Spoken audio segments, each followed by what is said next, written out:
Hello friends, welcome to my YouTube channel. So the last class we have seen the second part of Norma Basalis. If you did not watch the video, please go and watch the first and second part of Norma Basalis.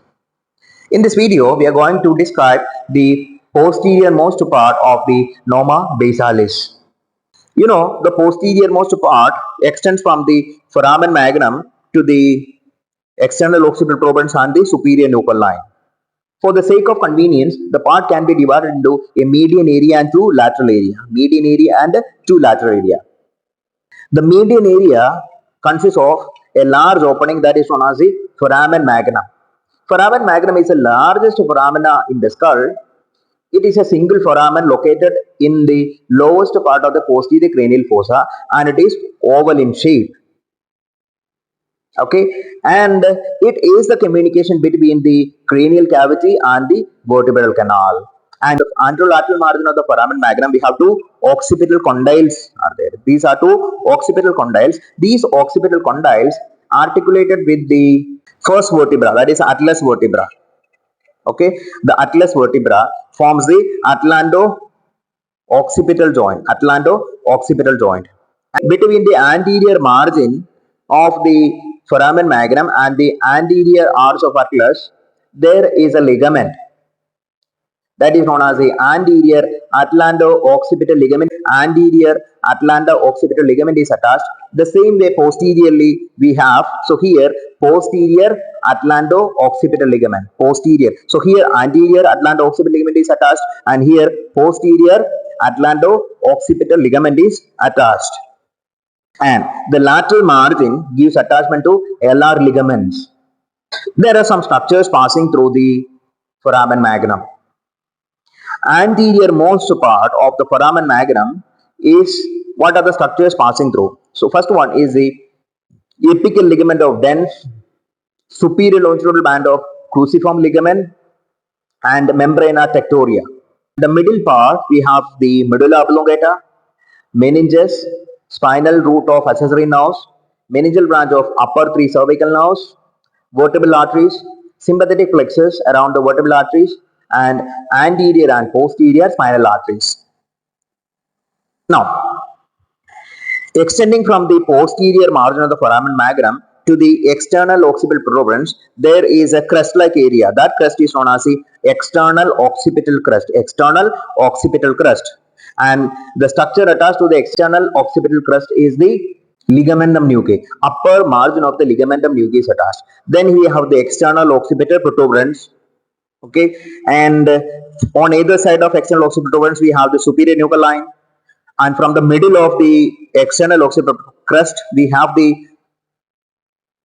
inferior nuchal line. The attachment of the external occipital protuberance and the superior and inferior nuchal lines are described in the Norma occipitalis. So that was the median area, and lateral area comes with occipital condyles. I already mentioned the occipital condyles gives attached. It is articulated with the first vertebra, C1 vertebra. Okay, and just posterolateral to the occipital condyle, there is a fossa called condylar fossa, and sometimes the condylar fossa has got some foramina called condylar canal. Okay, so here you can clearly see the condylar canal. Here it is not that much clear. Okay, it transmits emissary vein. Anterolateral to the condyle, there is a canal that is known as the hypoglossal canal. This is a hypoglossal canal. Hypoglossal nerve, meningeal branch of ascending pharyngeal artery, and emissary vein are passing through this hypoglossal canal. You can see the squamous part of occipital bone. This is a squamous part of occipital bone. Okay, now laterally you can see there is a fossa. Okay, this I told you the carotid canal.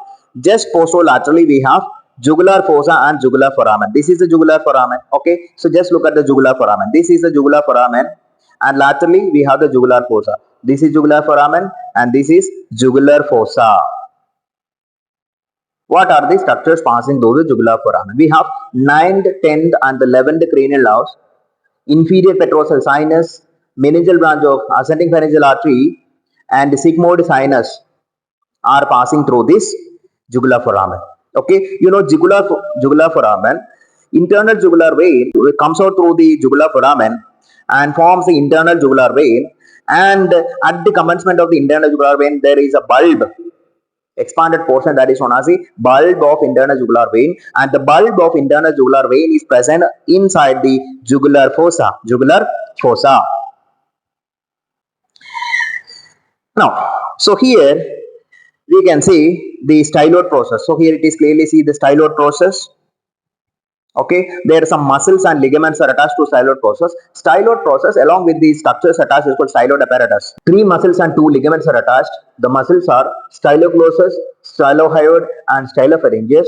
Two ligaments are stylomandibular and stylohyoid ligament. And if you see just anterolateral to the styloid process, that is this area, that is a tympanic part of the temporal bone. Okay, so is related to parotid gland, is related to parotid gland, and medial aspect of this particular styloid process, we have the internal carotid artery. Okay, so styloid process interposed between parotid gland and internal jugular vein. Two structures cross superficially. So here we have the facial nerve is related and the external carotid artery. Then here we have the mastoid process. Okay, it has got two surface, external surface, internal surface. Internal surface gives attachment to posterior belly of digastric, and here is a sulcus for the occipital artery. Occipital artery. Between the mastoid process and styloid process, there is a foramina called stylomastoid foramina. The facial nerve is coming out through the stylomastoid foramina. And that was a Norma Basalis. Hope you understood the osteology of the Norma Basalis. If you like the video, please share with your friends and ask them to subscribe my channel. Thank you.